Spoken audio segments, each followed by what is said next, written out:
Seigneur, nous bénissons ton nom. Nous bénissons ton nom parce que tu es notre Dieu. Tu es notre Dieu, Seigneur Jésus. Gloire à ton nom, Seigneur Jésus. Merci, Seigneur, parce que nous croyons en toi. Tu es notre Dieu. Tu es notre Dieu, tu es notre Sauveur, tu es notre Seigneur. Et nous voulons t'aimer. Aussi imparfait que nous sommes, Seigneur, nous voulons t'aimer de tout notre cœur, de toute notre âme, de toute notre pensée, Seigneur. À toi soit la gloire, Jésus. Amen. Amen. Gloire à Dieu. Je vous invite à vous asseoir. Soyez les bienvenus à ce culte en l'honneur de Dieu, en l'honneur de Jésus. On se réunit chaque dimanche matin parce que nous croyons en Dieu, nous croyons en Jésus et nous aimons tous ensemble nous rassembler pour lui apporter la gloire. Amen. Est-ce que les croyants sont d'accord avec ça? Amen. C'est bien de prier chez soi, c'est super. Mais Jésus, Dieu a créé l'Église, un rassemblement de croyants pour que chaque croyant s'ajoute l'un à l'autre pour rendre à Dieu un culte qui sera forcément plus puissant que quand on est tout seul puisqu'on s'ajoute les uns aux autres. Voilà pourquoi nous nous rassemblons plusieurs fois par semaine. Et on voudrait peut-être vous souhaiter la bienvenue. Si vous êtes là pour la première fois, vous avez été invité, on est heureux de vous avoir avec nous. On voudrait ce matin que vous vous sentiez à l'aise. Souvent, quand on va à une célébration ou dans une église, on est un peu guindé, on n'ose pas, on regarde à droite, on regarde à gauche. En tout cas, à l'église Vie et Foi, on veut que les gens se sentent à l'aise. Amen. Est-ce que, sans vouloir vous brusquer, est-ce que vous voulez vous tourner peut-être vers la personne à gauche ou à droite, la saluer et dire surtout, sens-toi à l'aise ce matin. Et si vous ne la connaissez pas, surtout saluez-la, bonjour, bienvenue, surtout sens-toi à l'aise. C'est important. Voilà, tout le monde est à l'aise. Vous savez, quand on est à l'aise, on est peut-être plus à l'écoute du message que Dieu veut nous donner. Et c'est important. On veut retirer les masques ce matin. Et je voudrais vraiment partager avec vous en toute simplicité le message de l'Évangile. On veut partager notre foi avec vous parce que le plus grand trésor que la terre possède, c'est la foi, l'Évangile de Jésus. Et on ne veut pas être individualiste, on ne veut pas garder ça pour nous. On veut le partager avec vous. Et le titre du message que je voudrais partager avec vous pendant quelques minutes ce matin est « Dieu veut votre bien ». Dieu veut mon bien, Dieu veut ton bien. Dieu veut notre bien à tous. Vous savez, la Bible déclare que Dieu est un Dieu d'amour et qu'il désire notre bien. Malgré tout ce qu'on peut croire, malgré tout ce que les gens disent, malgré tout ce qui se passe en ce moment dans le monde, sachons que Dieu aime l'humanité et qu'il veut notre bien. Peu importe qui que tu sois, quoi que tu aies fait, Dieu t'aime et Dieu veut ton bien. Ça, c'est une vérité biblique. Et la Bible dit qu'il veut ton bien, et la Bible va même encore plus loin, elle dit qu'il est ton bien. Alors comment quelqu'un peut être mon bien? Ça veut dire que Dieu est bon pour toi. Plusieurs personnes qui ont participé à la rédaction de la Bible le disent. On peut lire ensemble dans le livre des Lamentations, l'auteur dit « L'Éternel est mon bien, c'est pourquoi je compte sur lui ». Quand on va dans les psaumes, vous connaissez certainement les psaumes, le psalmiste Asaph dit « Pour moi, m'approcher de Dieu, c'est mon bien ». Pour moi, m'approcher de Dieu. Mais comment est-ce qu'on peut s'approcher de Dieu s'il est au ciel? Ben oui, mais Dieu, il a beau être au ciel, mais son esprit est en nous. Et s'approcher d'un chrétien, c'est s'approcher de Dieu. Et Dieu a beau être au ciel, quand on lui demande de s'approcher de nous, il s'approche de nous par son esprit. Et donc, s'approcher de Dieu, c'est notre bien. Je place mon refuge dans le Seigneur l'Éternel afin de raconter toutes ses œuvres. Pourquoi Dieu veut notre bien? Je me suis posé la question, pourquoi est-ce que Dieu voudrait notre bien? Est-il bienveillant par nature? Tout simplement parce que nous sommes sa création parfaite. Dieu nous a créés, Dieu nous a désirés et Dieu nous a réussi. C'est dur à croire, hein? Bah ouais, Dieu t'a réussi. Tu n'as pas été raté. Tu es la création de Dieu. Alors tu as peut-être des imperfections, peut-être qu'il te manque des cheveux. Pourquoi vous rigolez? Je ne sais pas pourquoi. Mais tu as été désiré de Dieu, l'homme et la femme, les humains, peu importe ce que les scientifiques veulent essayer de dire et s'en mêlent un peu les pinceaux parfois, l'homme et la femme, l'humanité a été créés de manière parfaite par Dieu. Et parce que nous sommes la création de Dieu, nous sommes la création de ses mains, il nous aime. Forcément, quand on crée quelque chose, on veut créer la plus belle chose et on veut le bien de cette chose. Il nous aime pour ce que nous sommes et pas pour ce que nous pouvons lui apporter. Dieu n'a pas un amour intéressé. Il nous aime pour qui nous sommes. Et on verra dans quelques minutes la preuve de cet amour pour nous. La Bible dit dans Genèse, dans le premier livre de la Bible, et d'ailleurs j'ouvre une parenthèse, si vous n'avez pas de Bible, on serait vraiment heureux de vous en offrir une à la fin de cette célébration. La Bible dit que Dieu a créé le ciel, la terre, la mer, les animaux. Et si vous lisez le premier chapitre de la Bible, il n'y a pas besoin de lire 3 heures, le premier chapitre de la Bible, il est dit, ou le deuxième peut-être, il est dit que Dieu vit que c'était bon. Dieu crée des choses et il voit que c'est bon. Et à la fin, le sixième jour, lorsqu'il crée l'homme et la femme, c'est bizarre, c'est marqué, Dieu vit que c'était très bon. Donc si Dieu crée l'homme et la femme, il voit que l'homme et la femme sont très bons, c'est très bien, nous sommes une belle créature, il veut notre bien. Il nous aime, il veut notre bien. Mais aujourd'hui, malheureusement, il y a un mensonge du diable. Parce que nous croyons en Dieu, mais nous croyons également au diable. Nous croyons qu'il existe, que le diable est un ange déchu qui a voulu se mettre à la hauteur de Dieu. C'est pour ça qu'il a été banni du ciel. Et le diable, qui est le père du mensonge, la spécialité du diable, c'est le mensonge. Ce n'est pas d'avoir une fourche avec des cornes et faire des... Non, sa spécialité, c'est le mensonge. Et le diable nous fait croire un mensonge et il réussit bien d'ailleurs, un mensonge à toute l'humanité, qui est que Dieu n'existe pas, que Dieu ne se soucie pas des difficultés des croyants, que Dieu n'entend pas, que Dieu est trop loin. Et l'humanité, malheureusement, croit à ce mensonge. Mais pour autant, Dieu désire toujours notre bien, parce que la Bible dit qu'il est le même hier, aujourd'hui et demain lundi. Oui, lundi éternellement. Parce que, voilà, tous les lundis de l'éternité, du calendrier de l'éternité. Dieu veut notre bien. Et je voudrais développer également une autre idée avec vous ce matin. C'est qu'il existe une différence fondamentale entre la définition du bien de Dieu et la définition du bien de nous. Il y a une différence entre Dieu et le monde. Et on va voir, le monde s'est complètement séparé de Dieu. Et souvent, on se trompe parce qu'on attend de Dieu le bien que moi, je pense. Vous voyez ce que je veux dire ?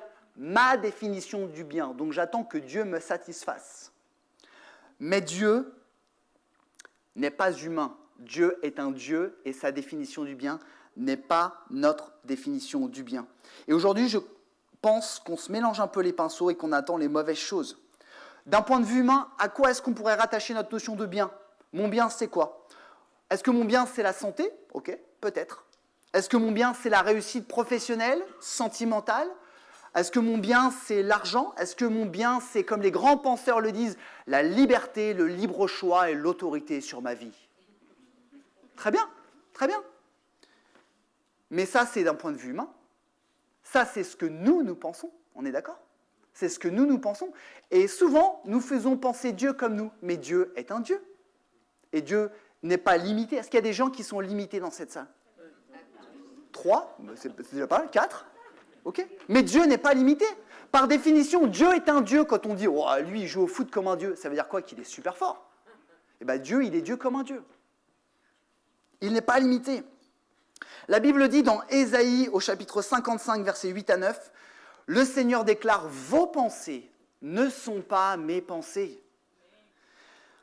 Mes façons de faire, j'aime beaucoup ça, mes façons de faire ne sont pas les vôtres. Il y a une grande distance entre mes façons de faire et les vôtres, entre mes pensées et vos pensées. Cette distance est aussi grande que la distance entre le ciel et la terre. » Peut-être que nous, humains, on se dit, moi, mon bien, c'est d'avoir plus d'argent.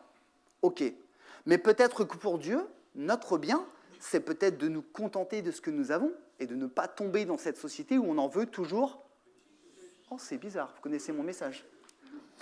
Peut-être que d'un point de vue humain, notre bien, c'est d'avoir la santé jusqu'à notre mort. Et c'est tout à fait juste. C'est tout à fait juste. Mais peut-être que notre bien pour Dieu, c'est d'avoir foi et espérance en lui, même si ton corps défaille. Notre bien peut-être c'est profiter de la vie, se faire plaisir et de faire plaisir à sa famille. Il n'y a aucun mal à ça et je vous le souhaite. Mais peut-être que pour Dieu, notre bien, c'est non seulement de faire plaisir aux miens, mais d'aimer son prochain comme soi-même et de venir en aide aux ceux qui sont dans le besoin. Notre bien, c'est peut-être de faire un maximum de choses, de profiter à fond de la vie sur Terre, parce que tout le monde dit que la vie est courte. Ah, trop courte, oui. Mais peut-être que la volonté de Dieu, c'est de profiter de la vie pour préparer l'éternité. On ne sait pas. Et à chaque fois, on fait penser à Dieu ce que nous voulons d'un point de vue humain. Mais maintenant que je le redis, Dieu veut notre bien, mais ce bien n'est pas le bien forcément que nous pensons, et le bien qui est défini par l'humanité, par les médias, par les réseaux sociaux, par peut-être les journalistes, par les philosophes, par toutes ces personnes. Parce que ces personnes, aussi grandes et intelligentes soient-elles, ne sont pas Dieu. Elles ne sont pas Dieu. Alors si le bien de Dieu n'est pas mon bien, ou le bien de l'humanité, quel serait le bien de Dieu pour moi ? Dieu veut notre bien, mais quel type de bien ? Laissez-moi juste partager quelques petites choses que la Bible dit qui sont importantes. Le premier bien que Dieu veut pour chacun d'entre nous, et pour toi ce matin, et c'est le plus important, Dieu veut faire la paix avec toi. Dieu veut se réconcilier avec toi. Et c'est le premier bien que Dieu, et c'est celui qui prime sur tout. Dieu veut notre salut. Dieu veut que nous soyons sauvés. Vous savez, au départ, la Bible dit que Dieu a créé l'homme et la femme et tout était parfait. Tout. Mais l'homme et la femme se sont laissés séduire par un mensonge. Et à partir de ce moment-là, il y a eu une fracture, une séparation entre le Créateur et sa créature. De la perfection, nous sommes passés à l'imperfection. Et la Bible dit que le péché, c'est pas faire quelque chose qui n'est pas bien. Le péché, ça veut dire manquer la volonté de Dieu, l'imperfection. Le péché est entré dans le premier homme et la première femme, Adam et Ève, qui sont les ancêtres de l'humanité. Et donc, nous sommes tous touchés. Peu importe ta race, peu importe ta taille, peu importe la ville ou le département où tu habites, l'humanité entière est touchée par le péché et a été séparée d'avec Dieu. Nous avons été séparés. Et la Bible dit, le salaire, la conséquence du péché, c'est la mort. Alors vous allez pouvoir dire, mais en fait, moi je vis. Mais ce n'est pas forcément la mort physique, c'est la mort spirituelle, la séparation d'avec Dieu, et la mort éternelle, une fois que vous et moi, nous aurons fermé les yeux sur cette terre. Nous avons été séparés de Dieu. Toute l'imperfection, les maladies, l'individualisme, la domination des hommes sur les femmes ou des femmes sur les hommes est entrée à ce moment-là. Ce n'est pas la volonté de Dieu. Mais Dieu a tant aimé le monde qu'il a voulu que nous puissions nous réconcilier. Je voudrais vous poser une petite question. Quand on se dispute avec quelqu'un, deux personnes, ça vous arrive jamais, je le sais, hein ? Quand on se dispute avec quelqu'un, quand il y en a un qui a tort, généralement, à qui doit faire le premier pas ? Celui qui a raison ou celui qui a tort ? Je me sens un peu seul là. Celui qui a raison ou celui qui a tort ? On est d'accord ? Imaginons, je me dispute avec Isabelle, mon épouse, c'est de ma faute. Logiquement, il n'y a pas besoin d'avoir un doctorat en philosophie pour dire, bah non, c'est à moi de faire le premier pas, quoi. Et bah Dieu aime tellement l'humanité qu'entre lui et nous, c'est nous qui avions tort. Pourtant, c'est lui qui a fait le premier pas. Et le premier pas que Dieu a fait pour nous réconcilier avec lui, ce premier pas s'appelle Jésus. Peut-être vous entendez parler les chrétiens évangéliques, Jésus, Jésus, Jésus. Pourquoi ? Parce que Jésus est le Fils de Dieu.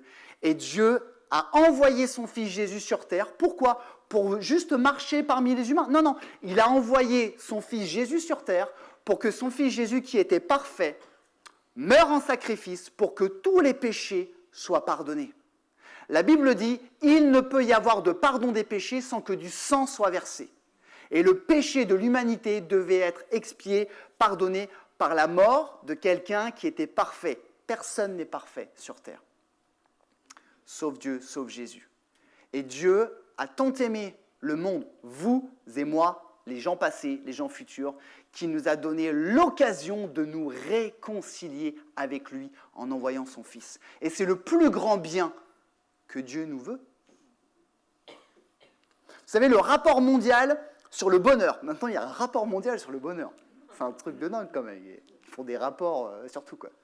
Le rapport mondial sur le bonheur 2025 montre le rôle crucial des liens sociaux dans notre bien-être.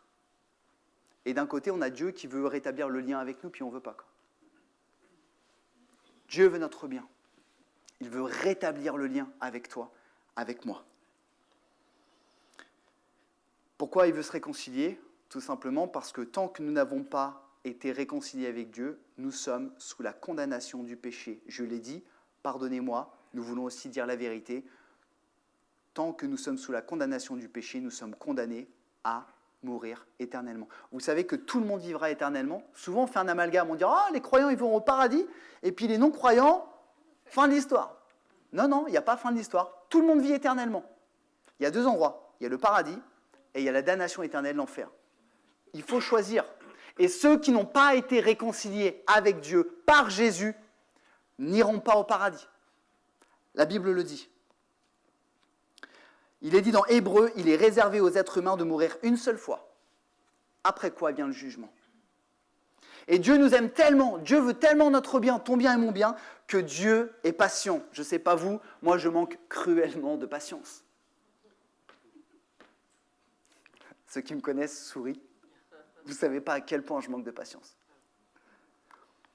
La Bible dit, le Seigneur ne tarde pas dans l'accomplissement de la promesse, comme quelques-uns le croient. Mais il use de patience envers vous, ne voulant qu'aucun périsse. Mais regardez avec moi, mais voulant que tous arrivent à la repentance. À ceux et celles qui pensent que les croyants, les élus de Dieu sont simplement une poignée sur la terre, laissez-moi vous dire, c'est faux. La Bible dit que Dieu veut que tout le monde soit sauvé. Malheureusement, la Bible dit qu'un grand nombre refusera. Mais la volonté de Dieu, c'est que tous soient sauvés, y compris vous qui êtes là avec nous ce matin. Le deuxième bien que Dieu veut pour nous, après la réconciliation, Dieu veut nous apporter sa paix dans un monde de plus angoissé et de plus en plus anxiogène. Et la paix que Dieu veut t'apporter et veut m'apporter ce matin n'est pas une paix humaine, ce n'est pas une paix psychologique, ce n'est pas une paix médicamenteuse. On est fort en France pour avoir la paix par les médicaments. Hein. Je ne voudrais pas dire de bêtises, je crois qu'on est le premier pays en Europe pour ça, je crois. Mais Dieu ne veut pas t'apporter ce genre de paix-là, il veut t'apporter la paix divine. Jésus a dit à ses disciples, et on lit ensemble ce passage de l'Évangile, je vous laisse, Jésus leur dit ça avant qu'il soit crucifié et qu'il remonte vers son Père, je vous laisse la paix, je vous donne ma paix, je ne vous la donne pas comme le monde la donne. Ne soyez pas inquiets et n'ayez pas peur. Je voudrais vous dire ce matin de la part du Seigneur, ne soyez pas inquiets, n'ayez pas peur. Ne soyez pas inquiets et n'ayez pas peur. Cette paix que Dieu veut nous donner, son bien, se manifeste dans les difficultés, dans la maladie, dans les conflits. Pourquoi ? Parce que Dieu nous donne cette conviction qu'il veille sur nous et qu'il ne permettra pas que nous soyons tentés au-delà de notre force. Et je tiens à le dire, parce qu'encore une fois, on raisonne souvent en tant qu'humain.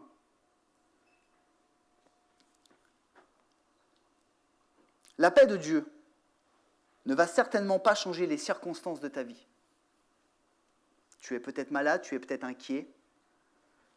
La paix de Dieu en toi ne va peut-être pas changer les circonstances, mais elle va changer ton attitude par rapport aux circonstances. Et c'est une grande différence. Souvent, on attend d'être sorti d'affaires pour avoir la paix. Mais il n'y a rien de divin, ça, en fait. C'est tout à fait humain. Alors que d'avoir la paix au milieu de l'épreuve, avoir la paix alors que les médecins ont donné un diagnostic vital engagé pour toi, d'avoir la paix alors qu'on t'a dit « tu vas être licencié », ça, c'est soit divin, soit de la folie. Et la Bible dit que l'évangile pour le monde est une folie. Dieu veillera sur nous et nous donnera la paix d'une manière ou d'une autre, mais peut-être pas comme nous pensons qu'il va veiller sur nous. Vous savez, oh Dieu, donne-moi la paix et je sais que tu feras ça, puis ça, puis ça, puis ça, puis ça. Ça, c'est humain, ça, c'est pas Dieu. Ça. Voilà le deuxième bien que Dieu veut nous donner ce matin. Il veut nous donner la paix et la confiance. Je voudrais aborder un tout dernier point avec vous ce matin et après on va conclure. Le troisième bien que Dieu veut nous donner ce matin, pendant notre vie sur terre, Dieu veut nous bénir. Dieu veut nous apporter de la joie dans notre vie. Parce que Dieu veut nous donner le salut, la vie éternelle, Dieu veut nous apporter la paix, mais Dieu veut également nous bénir pendant notre temps sur terre. Il n'est pas question d'attendre que nous allions au paradis en ayant une vie pitoyable, misérable et triste. Dieu est un Dieu de bénédiction et il veut nous bénir pendant notre vie. Le prophète Jérémie parle à des Juifs qui ont été déportés à Babylone. On va lire ce passage. Bien sûr, il s'adresse d'abord à des Juifs, mais ce passage peut s'adresser également à nous. Oui, moi le Seigneur, je connais les projets que je forme pour vous. Je le déclare, ce ne sont pas des projets de malheur, mais des projets de... Excusez-moi, j'ai des problèmes d'audition. Il paraît que la répétition favorise l'apprentissage, donc peut-être en répétant 10 fois. Des projets de bonheur. Je veux vous donner un avenir plein d'espérance. Dieu dit ça à des Juifs qui sont déportés à Babylone. Il ne leur dit pas, quand vous mourrez, vous serez au paradis, tout ira bien et vous allez galérer le reste de votre vie. Non, il leur dit, je veux vous donner un amour, un avenir plein d'espérance sur la terre, pendant la vie. Ces bénédictions, ces bienfaits, qu'ils soient matériels, professionnels, financiers, familiaux, peu importe, sont un moyen pour nous de voir que Dieu veille sur nous, que Dieu est fidèle et que Dieu nous bénit. Dieu n'est pas un Dieu du futur. Dieu est un Dieu du quotidien. Il veut te bénir dans tous les détails de ta vie. Mais bien sûr, il y a une condition. Pour que Dieu te bénisse, il faut que tu sois sous la bénédiction de Dieu. Il faut que tu acceptes le bien de Dieu. Et peut-être que Dieu va te bénir et va vouloir te donner du bien, mais peut-être pas le bien que tu avais défini et choisi dans ta tête. Et c'est là ce qui est difficile. Vous savez, le plus difficile humainement, c'est de faire confiance à Dieu et de vouloir pour ma vie le bien que lui a décidé. On veut tous des choses. On veut tous des choses. Et les choses qu'on souhaite sont légitimes. Mais le plus important, est-ce que c'est vouloir ce que moi je veux? Ou est-ce que c'est vouloir ce que le Dieu Tout-Puissant, Créateur des cieux et de la terre, celui en qui il n'y a aucun péché, celui qui voit tout, celui qui sait tout, veut pour moi? La question c'est, est-ce que je me fais confiance à moi-même? Est-ce que je sais mieux que tout le monde? Ou est-ce que je veux essayer d'avoir l'audace de faire confiance à un Dieu tout-puissant qui sait toutes choses? Et vous savez, c'est tout le sens de la prière de Jésus. Avant qu'il soit crucifié, torturé, alors que Jésus savait ce qui allait lui arriver. Il a dit à Dieu, si tu peux, mon Père, écarte ça, mais pas que ma volonté soit faite. Dieu, que ta volonté soit faite. Parce que Jésus savait que la volonté de Dieu était plus importante et plus parfaite que la sienne. Et il voulait obéir à son Père. La Bible nous dit, mets ta confiance en l'Éternel. Et ce sera le mot de la fin avec lequel on voudrait vous encourager. Mets ta confiance en l'Éternel de tout ton cœur, pour le bien dans ta vie. Mets ta confiance en l'Éternel de tout ton cœur. Et ne te repose pas sur ta propre intelligence, aussi grande soit-elle. Ça ne veut pas dire qu'on est bête, ça ne veut pas dire qu'on est incapable. Ça veut dire qu'on est juste humain et que Dieu est Dieu. Ne nous reposons pas sur notre propre intelligence. Vous savez, Dieu veut notre bien, mais ce n'est pas le même bien que celui que le monde propose. Plus nous vivons, plus nous regardons les médias, plus nous grandissons, plus nous voyons que de mettre son espoir en un homme ou une femme nous décevra toujours. Parce que nous sommes tous imparfaits. Il n'y a pas de mal à ça. Et on continue à essayer de se dire, oui, mais on va mettre notre espoir en celui-là, en celle-là, en cela. Nous devons mettre notre espoir en Dieu et en Dieu seul. Je voudrais vous inviter à un temps peut-être de prière et de recueillement en toute liberté. Et je voudrais juste, peut-être qu'on puisse courber nos têtes, sentez-vous libre, peut-être de garder les yeux ouverts ou peu importe, mais j'aurai un temps de réflexion et je voudrais vous dire vraiment, avec beaucoup d'humilité, le premier bien que Dieu a prévu pour l'humanité et pour vous et pour chacun d'entre nous, c'est d'être réconcilié avec lui. C'est d'accepter ce que son Fils Jésus-Christ a fait sur la croix pour laver, pour pardonner nos péchés. Et sans accepter ce que Jésus a fait sur la croix, l'humanité est perdue. L'humanité est perdue. Et ce bien surpasse tous les autres biens, toute la fortune, toute la gloire qu'on pourrait avoir. Je crois que la Bible dit, à quoi servirait-il à un homme de gagner le monde s'il perdait son âme ? Et ce matin, c'est un privilège pour nous chrétiens de vous donner cette opportunité d'accepter Jésus.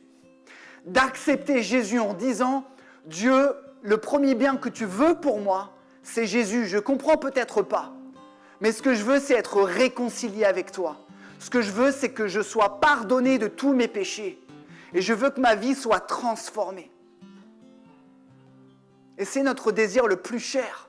Si vous êtes là pour la première fois, ou si vous n'avez pas encore accepté ce bien.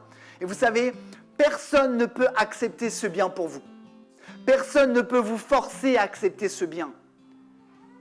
Il en va de votre propre volonté. Et alors qu'on est dans un temps de recueillement et de prière, je voudrais vraiment vous encourager dans le secret de votre cœur. Je ne vais pas vous demander de vous lever, je ne vais pas vous demander de venir sur le devant, mais dans le secret de votre cœur, où Dieu voit toutes choses. Moi, je ne vois rien, mais Dieu voit toutes choses. Si vous avez à cœur d'être réconcilié avec Dieu et Jésus ce matin, dans votre cœur, à voix basse ou à voix haute, peu importe, dites-lui, Dieu, je veux être réconcilié avec toi. Dieu, j'accepte ton Fils Jésus. Dieu, j'accepte ce que ton Fils Jésus a fait à la croix. Dieu, je te demande, pardonne mes péchés. Je viens à toi. Dans le secret de votre cœur. Alléluia, Seigneur.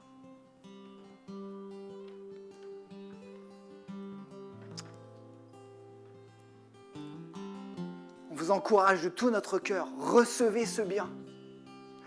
C'est le trésor le plus inestimable qui soit.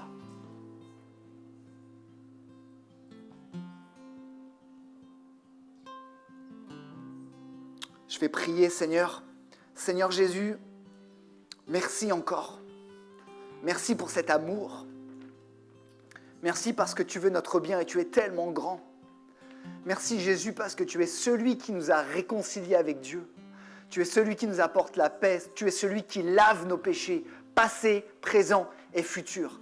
Tu es celui qui nous aide à marcher dans une nouvelle vie chaque jour.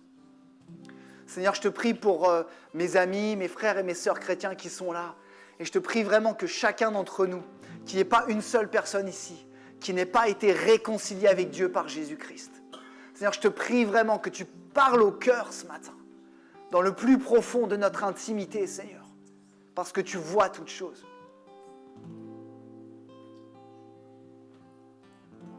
Que ta volonté soit faite, Seigneur. Au nom de Jésus, j'ai prié. Amen. Amen. Merci pour votre attention. On va chanter un chant de louange avec l'Assemblée. Et on voudrait aussi avoir un moment où on prie pour vous si vous êtes souffrant. Vous savez, la Bible dit que Dieu est tout-puissant et que Jésus guérit toute maladie. Et nous croyons que Dieu peut et que Dieu veut vous guérir pour vous montrer qu'il veut votre bien et qu'il vous aime.